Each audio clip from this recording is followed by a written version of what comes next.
Hello दोस्तों, आप सभी का स्वागत है आपके अपने यूट्यूब चैनल हिंदी समागम पर। आज हम लोग बिहार स्टेट पेपर 2 के विषय हिंदी के द्वितीय पाली जो कि 15 नवंबर 2025 को हुआ था, उसके जो प्रश्न उपलब्ध हुए उसका समीक्षा करेंगे। तो आइए देखते हैं। पहला प्रश्न है, आपका बंटी उपन्यास के रचनाकार कौन है? इसका सही उत्तर है मनु भंडारी। आपका बंटी उपन्यास मनु भंडारी जी का है। यह बाल मनोविज्ञान पर आधारित एक उपन्यास है जो तलाकशुदा दंपति और उनके बच्चे की समस्या पर केंद्रित है।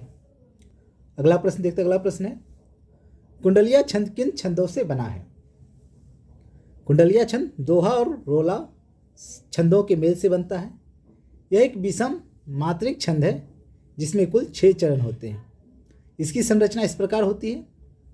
पहले 2 चरण दोहा छंद के होते हैं।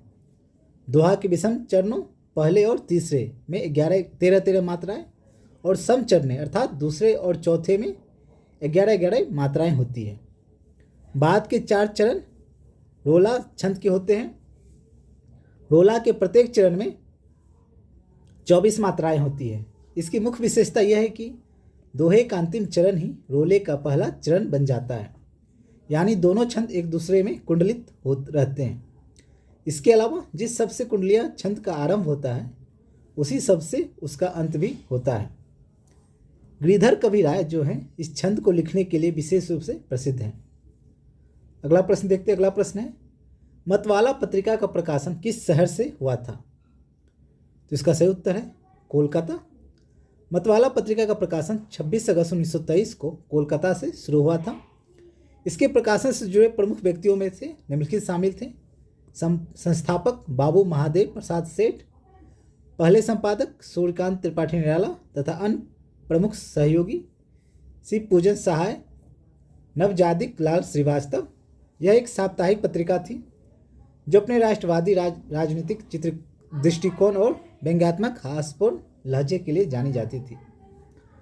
अगला प्रश्न देखते। अगला प्रश्न है, सत सैया के दोहरे जो नैन के तीर देखन में छोटन लगे बेधे सकल शरीर।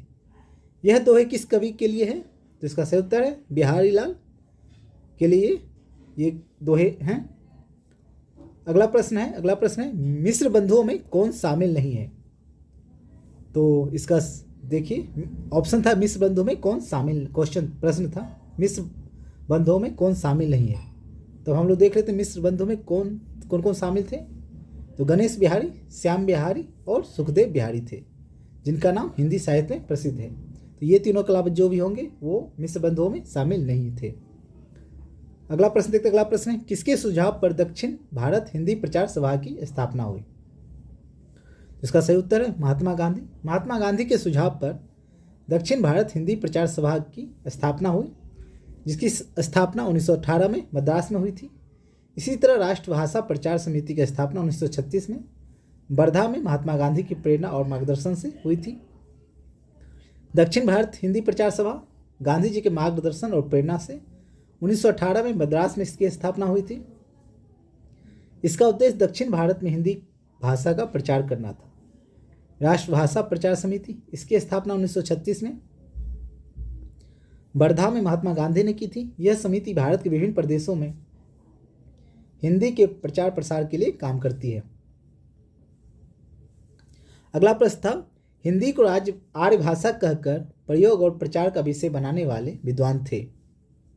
इसका सही उत्तर है स्वामी दयानंद सरस्वती। हिंदी को आर्य भाषा कहकर उसके प्रयोग और प्रचार को बढ़ावा देने वाले विद्वान स्वामी दयानंद सरस्वती थे। उन्होंने अपने ग्रंथ सत्यार्थ प्रकाश में हिंदी के लिए आर्य भाषा शब्द का प्रयोग किया और आर्य समाज के माध्यम से पूरे भारत में हिंदी का प्रचार प्रसार किया। अगला प्रश्न है, नभ पर पर्वत सा मेघों था दल छाया, उपयुक्त पंक्ति के रचनाकार कौन है? तो इसका सही उत्तर है जानकी वल्लभ शास्त्री। यह पंक्ति जानकी वल्लभ शास्त्री के मेघगीत कविता से लिया गया है। अगला प्रश्न था, वर्ण रत्नाकर के रचयिता कौन है? तो इसका सही उत्तर है और ज्योतिरीश्वर ठाकुर हैं। वर्ण रत्नाकर शाब्दिक रूप से विवरण का महासागर, जो कि मैथिली भाषा का सबसे पुराना गद्य कार्य है जो 1324 ईस्वी में मैथिली विद्वान और पुजारी और कवि ज्योतिषवर ठाकुर द्वारा लिखा गया था। लेखक कनाट वंश के राजा हरसिंह देव के दरबार का हिस्सा थे, जिनकी राजधानी सिमरौनगढ़ और दरभंगा दोनों में थी। अगला प्रश्न है मध्यम पुरुषवाचक सर्वनाम का सही विकल्प। तो विकल्प दिए होंगे, लेकिन जो मध्यम पुरुषवाचक सर्वनाम में कौन कौन आते हैं? तू, तुम, आप और इनमें बने रूप जैसे तुझे, तुमको, आपको आदि। ये होंगे विकल्प, वो इनका सही उत्तर होगा। अगला प्रश्न था जयसी भक्ति काल किस धारा के कवि हैं? तो इसका सही उत्तर निर्गुण प्रेमाश्रयी धारा के कवि हैं, जिसे सूफी काव्य धारा के प्रतिनिधि कवि के रूप में जाना जाता है। इस धारा में प्रेम के माध्यम से ईश्वर तक पहुंचने का प्रयास किया जाता है और इसमें जायसी की रचना पद्मावत एक प्रमुख उदाहरण है। निर्गुण प्रेमाश्रयी धारा, इस धारा में निर्गुण ब्रह्मा की उपासना प्रेम और भक्ति के माध्यम से की जाती है। सूफी काव्य धारा, यह निर्गुण प्रेमाश्रयी धारा का एक उपभाग है जो सूफीवाद से प्रभावित है। प्रतिनिधि कवि जैसी को इस धारा का सर्वोच्च और प्रतिनिधि कवि माना जाता है। प्रमुख रचना उनकी सबसे प्रसिद्ध रचना पद्मावत है, जो एक प्रतीकात्मक प्रेम कहानी है और अवधी भाषा में लिखी गई है। अगला प्रश्न जो था वो था हिंदी के मानक रूप किस बोली के सर्वाधिक निकट हैं? इसका सही उत्तर होगा खड़ी बोली। हिंदी का मानक रूप खड़ी बोली से विकसित हुआ है। खड़ी बोली को ही मानक हिंदी के रूप में स्वीकार किया गया है, जो औपचारिक अवसरों पर पूरे भारत में प्रयोग होती है। अगला प्रश्न था स्वार्थ का विलोम शब्द क्या है? इसका सही उत्तर है परमार्थ। बहुत लोगों को कन्फ्यूजन भी हो सकता है क्योंकि निस्वार्थ भी दिया होगा, तो आप लोग परमार्थ के साथ जाएंगे। अगला प्रश्न है धर्मयुग पत्रिका के संस्थापक कौन है? तो इसका सही उत्तर है धर्मवीर भारती। धर्मयुग पत्रिका के संस्थापक धर्मवीर भारती थे। वह एक प्रसिद्ध हिंदी कवि, लेखक, नाटककार, सामाजिक विचारक थे और उन्होंने 1960 से 1987 तक पत्रिका का संपादन किया। अगला प्रश्न देखते हैं साहित्य का इतिहास जनता की चित्रवृत्ति का इतिहास है। यह कथन किसका है? यह कथन आचार्य रामचंद्र शुक्ल का है, जो उनकी पुस्तक हिंदी साहित्य का इतिहास में मिलता है। इस कथन के अनुसार साहित्य वह है जो किसी भी देश की जनता की बदलती हुई भावनाओं और विचारों को दर्शाता है। अगला प्रश्न था अनुमान अतिथि आगमन आघात में अ से बना उपसर्ग कौन है? तो इसका सही उत्तर है अतिथि, क्योंकि इसमें तिथि से पहले अ जुड़कर अतिथि बना है। इसमें जबकि अनुमान में अनु है, आघात में आ, आगमन में भी आ है। तो अगला प्रश्न देखते हैं। अगला प्रश्न है आचरण की सभ्यता को प्राप्त कर कौन राजाओं के दिलों पर भी अपना प्रभुत्व जमा सकता है? तो इसका सही उत्तर है एक कंगाल आदमी। आचरण की सभ्यता को प्राप्त कर एक कंगाल आदमी राजाओं के दिलों पर भी अपना प्रभुत्व जमा सकता है। यह वाक्य सरदार पूर्ण सिंह के निबंध आचरण की सभ्यता से लिया गया है। वहीं से ये वाक्य लिया गया है जिसमें कहा गया कि एक कंगाल आदमी भी राजाओं के दिलों पर अपना प्रभुत्व आचरण की सभ्यता को प्राप्त कर जमा सकता है। अगला प्रश्न था हानि लाभ में कौन सा समास है? इसका सही उत्तर है द्वंद्व समास। हानि लाभ में द्वंद्व समास है, जिसका विग्रह हानि और लाभ होता है। द्वंद्व समास में दोनों पद प्रधान होते हैं, अर्थात पूर्व और दोनों पद प्रधान होते हैं।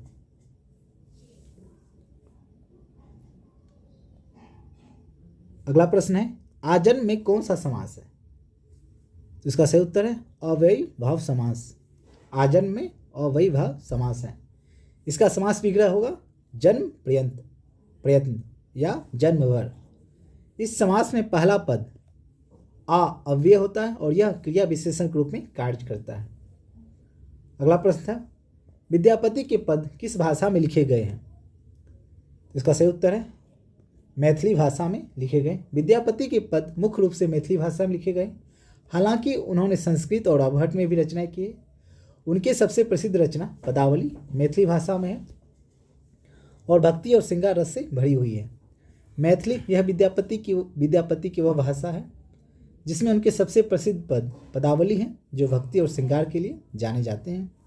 अवहट में कुछ रचनाएं जैसे कृतिलता, कृति पताका अवहट भाषा में लिखी गई, संस्कृत में उन्होंने कई विद्वतापूर्ण ग्रंथ संस्कृत में भी लिखे हैं। अगला प्रश्न है, राहुल सान्कृत्यानन ने हिंदी का पहला कवि किसे माना है? तो इसका सही उत्तर है सिद्ध कवि सरहपा को। राहुल सान्कृत्यानन ने हिंदी का पहला कवि सिद्ध कवि सरहपा को माना है, जिनका समय उन्होंने 7वीं शताब्दी 769 ईस्वी बताया। सरपाद को अन्य नामों जैसे सरोज ब्रज, राहुल भद्र के नाम से भी जाना जाता है। उनकी प्रमुख रचनाओं में दोहा कोश शामिल है। अगला प्रश्न देखते हैं। अगला प्रश्न है, साखी शबद रमेनी किसकी रचना है? इसका सही उत्तर है कबीरदास। साखी शबद और रमेनी कबीरदास की रचना है, जो उनके शिष्यों द्वारा उनके बीजक ग्रंथ नामक ग्रंथ में संकलित की गई थी। ये कबीर की वाणियों के 3 मुख्य भाग हैं, जिनमें साखी दोहों में, शबद भजनों या गीतों के रूप में, और रामायणी चौपाई छंद में मिलती हैं। साखी दोहा छंद में लिखी गई शिक्षाप्रद रचनाएं, जो जीवन, आचार और नीति पर संदेश देती है। शबद संगीतात्मक पद, जिनमें भक्ति, ज्ञान, प्रेम की भावना व्यक्त होती है। रामायणी में चौपाई छंद में लिखी गई उपदेशात्मक और दार्शनिक रचनाएं हैं। प्रश्न थे, जयसी ने नागमती वियोग खंड में 12 मासा का प्रारंभ किस मास से किया है? इसका उत्तर था आषाढ़ मास। जयसी ने पद्मावत में नागमती वियोग खंड के अंतर्गत 12 मासा का आरंभ आषाढ़ मास से किया है। अगला प्रश्न थे, छंद शास्त्र के प्रणेता आचार्य कौन हैं? इसका सही उत्तर है पिंगल मुनि। छंद शास्त्र के प्रणेता आचार्य पिंगल मुनि हैं, जिन्होंने छंद शास्त्र, जिसे पिंगल सूत्र भी कहा जाता है, नामक सबसे पुराने ज्ञात ग्रंथ की रचना की। इसलिए छंद शास्त्र को उनके नाम पर पिंगल शास्त्र भी कहा जाता है। अगला प्रश्न था, यतिवर कैसा है यह अमर ध्यान पंक्ति के रचनाकार कौन है? तो इसका सही उत्तर है रामधारी सिंह दिनकर। यह पंक्ति उनकी प्रसिद्ध कविता हिमालय से ली गई है, जो उनके कविता संग्रह रेणुका में संकलित है। अगला प्रश्न है, आश्रय की वे सूक्ष्म मानसिक क्रियाएं जो स्वयं उत्पन्न होती है, चाहने पर भी रोकी नहीं जा सकती, कहलाती है? इसका सही उत्तर है अनुभाव कहलाती है। आश्रय की वे सूक्ष्म मानसिक क्रियाएं जो स्वयं उत्पन्न होती है, चाहने पर भी रोकी नहीं जा सकती, अनुभाव कहलाती है। ये क्रियाएं भाव के जागृत होने के बाद आश्रय में उत्पन्न होती है और अस्थायी भावों को व्यक्त करने में सहायक होती है। उदाहरण, प्रेम के भाव में नायक की आंखों का लाल होना या डर के कारण कांपना, ये सभी अनुभाव के उदाहरण हैं। अर्थात जब प्रेम में नायक होता है तो उसकी आंखें लाल हो जाती है या डर के कारण वो कांपने लगता है, ये सभी अनुभाव के उदाहरण हैं। कौन सी रचना जीवनी नहीं है? तो इसमें जो ऑप्शन थे, क्या भूलूं क्या याद करूं, कलम का मजदूर, व्योमकेश दखेस, प्रेमचंद घर में। इसका सही उत्तर है ऑप्शन ए, क्या भूलूं क्या याद करूं, क्योंकि ये हरिवंश राय की बच्चन की आत्मकथा है। बाकी सब कलम का मजदूर, जो कि मदन गोपाल द्वारा लिखित प्रेमचंद की जीवनी है। व्योमकेश दखेस विश्वनाथ त्रिपाठी द्वारा लिखित आचार्य हजारी प्रसाद द्विवेदी जी की जीवनी है। प्रेमचंद घर में शिवरानी देवी द्वारा लिखित प्रेमचंद की ये जीवनी है। तो ये तीनों, कलम का मजदूर, व्योमकेश दखेस, प्रेमचंद घर में जीवनी है, बल्कि जबकि क्या भूलूं क्या याद करो, ये हरिवंश राय बच्चन की आत्मकथा है। तो इसलिए इसका सही उत्तर होगा ऑप्शन ए। अगला प्रश्न था, नीलगामी कौन सा समास है? तो नीलगामी कर्मधार समास है, क्योंकि इसमें नीली है जो गाय का विशेष का संबंध है। यह उन शब्दों को जोड़ता है जहाँ एक शब्द नीली दूसरे शब्द गाय की विशेषता बताता है, जो कि कर्मधार के नियमों के अनुरूप है। अगला प्रश्न था, ऋतिकाल को अलंकृत काल कहने वाले विद्वान कौन हैं? तो ऋतिकाल को अलंकृत काल कहने वाले विद्वान मिश्र बंधु हैं। उन्होंने ऋतिकाल के काव्य में अलंकार, रस और नायिका भेद जैसे तत्वों की प्रधानता को देखते हुए यह नाम दिया। अगला प्रश्न था, इन्हें पिछवाड़े इनकी सहेली के घर भेज दो, चीफ की दावत में यह वाक्य किसने कहा? इसका सही उत्तर है मिस्टर सामनाथ की पत्नी। यह वाक्य कहानी चीफ की दावत में मिस्टर सामनाथ की पत्नी ने कहा था। यह वाक्य कहानी कहा था और तब कहा गया था जब मिस्टर सामनाथ अपनी मां को चीफ से छुपाना चाहते थे और पत्नी से उसकी मां को कुछ देर के लिए अपनी सहेली के घर भेजने के लिए कह रहे थे, ताकि वह चीफ के आने पर घर पर ना रहें। अगला प्रश्न था, कला और बूढ़ा चांद के रचयिता कौन है? इसका सही उत्तर है सुमित्रानंदन पंत। कला और बूढ़ा चांद सुमित्रानंदन पंत का कविता संग्रह है। पंत की कविताओं में प्रकृति और कला के सौंदर्य को प्रमुखता मिली है। इस कृति के लिए पंत को 1960 में साहित्य अकादमी पुरस्कार द्वारा सम्मानित भी किया गया। अगला प्रश्न था रसखान का वास्तविक नाम क्या है। रसखान का वास्तविक नाम सैयद इब्राहिम था।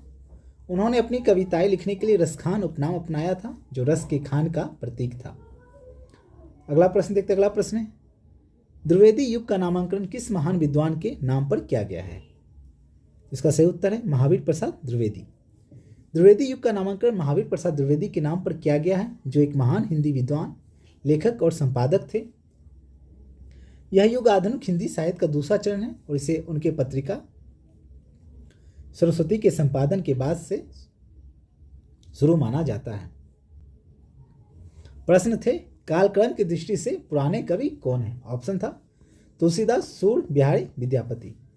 इसका सही उत्तर है विद्यापति, क्योंकि विद्यापति इन सबों में सबसे पुराने हैं। अगला प्रश्न है अमी गरल शशि सीकर रटिकर राग सिरा किस पत्रिका का मोटो है। इसका सही उत्तर है मतवाला। अगला प्रश्न देखते। अगला प्रश्न है मीराबाई का भक्ति प्रकार किस प्रकार का है। इसका सही उत्तर है माधुरी भाव।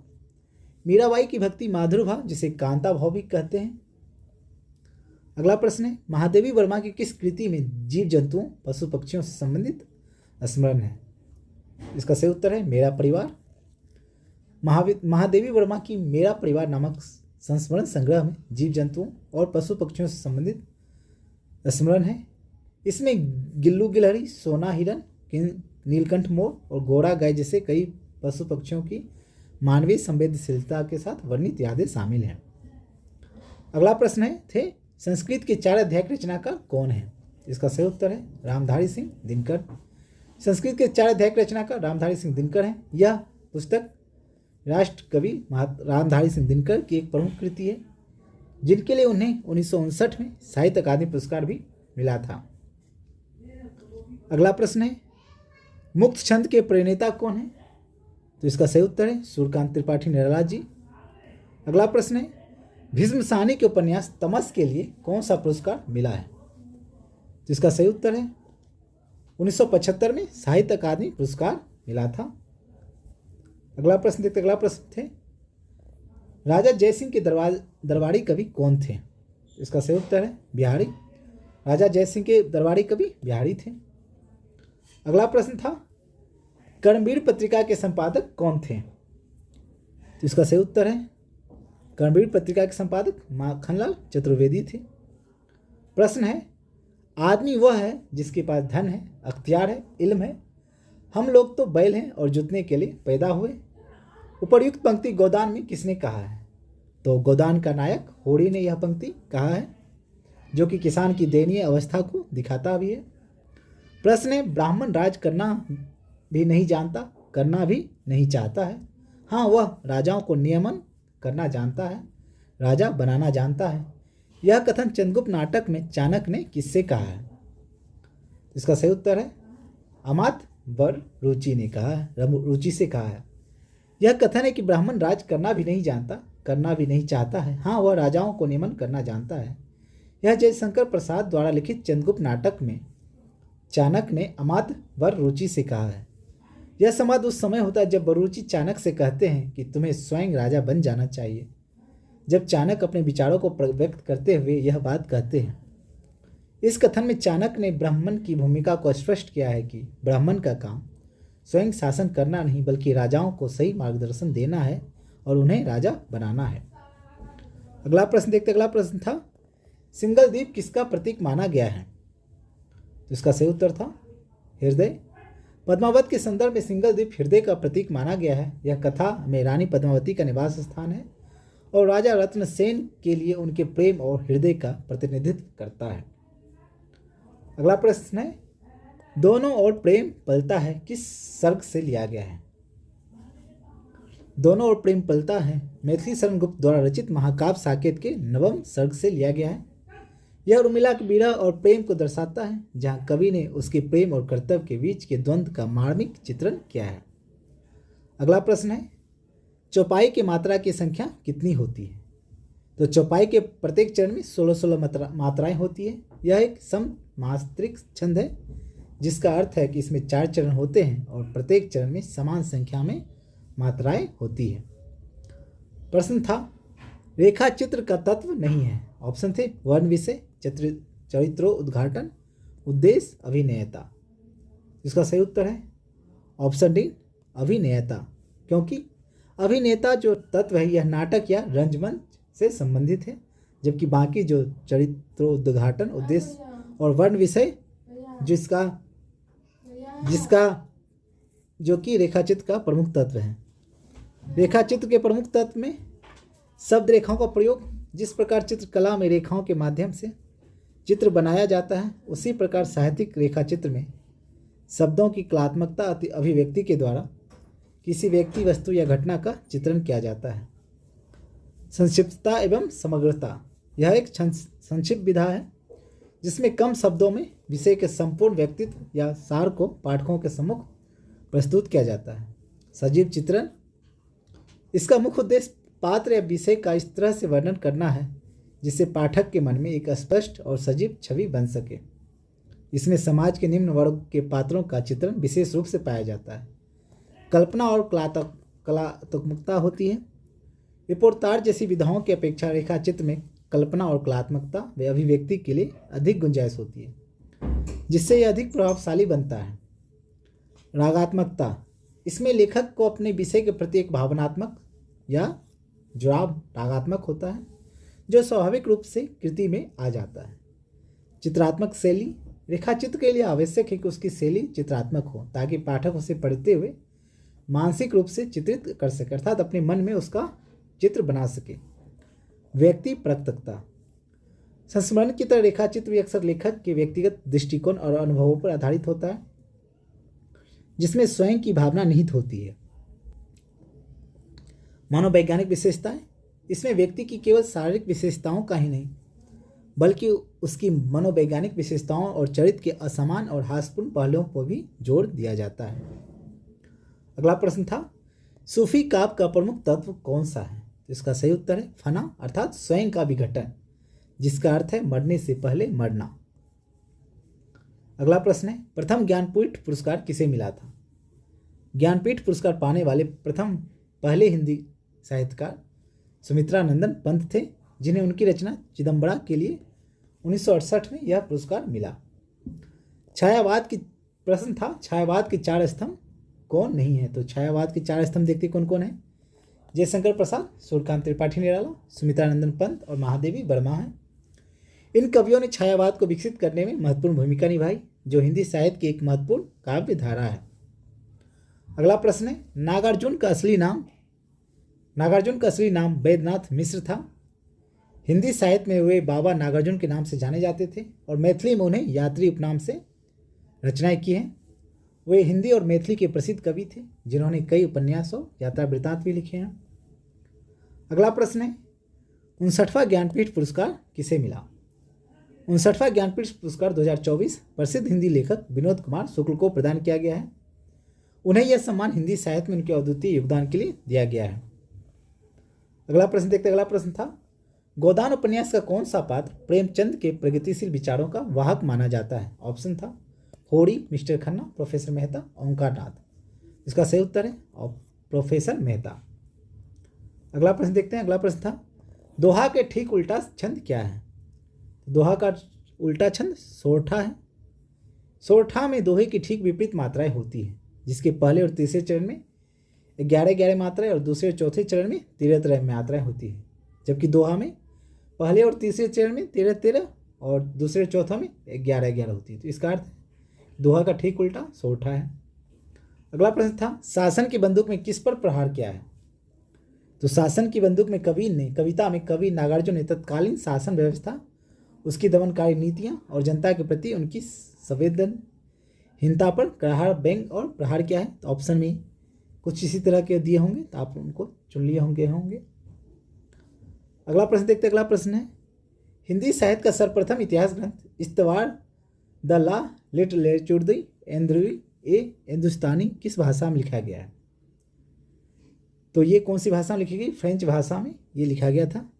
इस्तवार द ला लिटरेचर एंदुतई ए हिंदुस्तानी फ्रेंच भाषा में लिखा गया था। यह हिंदी और उर्दू साहित्य का पहला इतिहास ग्रंथ है जिसे फ्रांस के विद्वान गार्सा द तासी ने लिखा था। अगला प्रश्न है, महाभारत की कथा पर आधारित रचना है, तो ये अंधायुग नाटक है जो कि धर्मवीर भारती द्वारा लिखा गया है। अगला प्रश्न था, मोहर राकेश का नाटक नहीं है। ऑप्शन थे आषाढ़ का एक दिन और आधे अधूरे, लहरों के राजहंस, कोणार्क। तो चारों में जो कि कोणार्क मोहन राकेश का नाटक नहीं, जबकि आषाढ़ का एक दिन, लहरों के राजहंस और आधे अधूरे जो कि मोहन राकेश का नाटक है, और कोणार्क की रचनाकार जगदीश चंद्र माथुर जी हैं। अगला प्रश्न है, मैंने भावना में एक भाव का वर्णन किया है, मेरे लिए वह संबंध और संबंधों से बड़ा है। मैं वास्तव में अपनी भावना से प्रेम करती हूँ जो पवित्र है, कोमल है, अनश्वर है। यह संवाद किस पात्र का किसके प्रति है? तो यह संवाद मल्लिका जो का अंबिका के प्रति है। अगला प्रश्न देखते, अगला प्रश्न है, रहमन पानी राखे बिन पानी सब सुन में कौन सा अलंकार है? तो इसका सही उत्तर है श्लेष अलंकार, क्योंकि पानी शब्द के 3 अलग अलग अर्थ हैं। मनुष्य के संदर्भ में आत्मसम्मान या प्रतिष्ठा, मोती के संदर्भ में चमक और चूना के संदर्भ में जल। यह अलंकार पानी शब्द के निकार्थी प्रयोग के कारण उत्पन्न होता है। अगला प्रश्न था, शरद चंद्र की जीवनी का नाम क्या है? इसका सही उत्तर है आवारा मसीहा, जिसे विष्णु प्रभावकर ने लिखा है। अगला प्रश्न देखते, अगला प्रश्न है, सूरदास किसके कवि थे? इसका सही उत्तर है वल्लभाचार्य। वे वल्लभाचार्य के शिष्य बने जिन्होंने उन्हें कृष्ण भक्ति की दीक्षा दी। अगला प्रश्न है, विद्या, कला, कविता, साहित्य, धन और राजस्व से भी आचरण की सभ्यता अधिक ज्योतिषी मती होती है। यह पंक्ति कहाँ से ली गई? इसका सही उत्तर है आचरण की सभ्यता, जो कि सरदार पूर्ण सिंह के प्रसिद्ध निबंध आचरण की सभ्यता से इस पंक्ति को लिया गया है। अगला प्रश्न है, उदंड मार्तंड का प्रकाशन कब हुआ था? इसका सही उत्तर है उदंड मार्तंड का प्रकाशन 30 मई 1826 को हुआ था। यह भारत का पहला हिंदी समाचार पत्र था जिसे कोलकाता से साप्ताहिक रूप से प्रकाशित किया गया था। अगला प्रश्न देखते, अगला प्रश्न है, राजभाषा संसदीय समिति का गठन संविधान के किस अनुच्छेद के तहत गठित की गई थी? उसका सही उत्तर है अनुच्छेद 344(4) के तहत गठित की गई थी। अगला प्रश्न था, देवनागरी की विशेषता इनमें से क्या नहीं है? तो हम लोग देखते हैं कि देवनागरी की क्या क्या विशेषताएं हैं। देवनागरी की प्रमुख विशेषताएं हैं कि यह एक ध्वन्यात्मकता, वैज्ञानिक और सुपाष्ट लिपि है जिसमें हर ध्वनि के लिए एक ही अक्षर होता है और यह बाएं से दाएं लिखी जाती है। इसमें हर्ष और दीर्घ स्वरों के लिए अलग अलग चिन्ह हैं और इसमें अक्षरों के ऊपर एक शिरोरेखा होती है जो शब्दों को एक साथ जोड़ती है। ये इसकी विशेषताएं जो आपको विकल्प में जो इन विशेषताओं में नहीं होंगे उसे आप चुन लिए होंगे। अगला प्रश्न है, बंग महिला का वास्तविक नाम क्या है? इसका सही उत्तर है बंग महिला का वास्तविक नाम श्रीमती राजेंद्र बाला घोष है। अगला प्रश्न है, उद्धव दम निपट अनाथ इस पंक्ति में किसने खुद को अनाथ कहा है? इसका सही उत्तर है ऑप्शन, इसका सही उत्तर है गोपियाँ, जो कि खुद को अनाथ कहकर उद्धव को बताती है कि वो खुद अनाथ हैं। तो ये जो कुछ प्रश्न हमें उपलब्ध हुए वो आपको इसका उत्तर बताया गया है। आशा करता हूँ आपको इस प्रश्नों को याद कर अपने आने वाले एग्ज़ाम में काफ़ी मदद मिलेगा। अगर आप कोई भी सुझाव देना चाहते हैं कमेंट बॉक्स में ज़रूर लिखें। अगर ये वीडियो पसंद आया हो तो लाइक, कमेंट और सब्सक्राइब कर दें। मिलते हैं किसी नए वीडियो में, तब तक के लिए धन्यवाद। जय हिंद।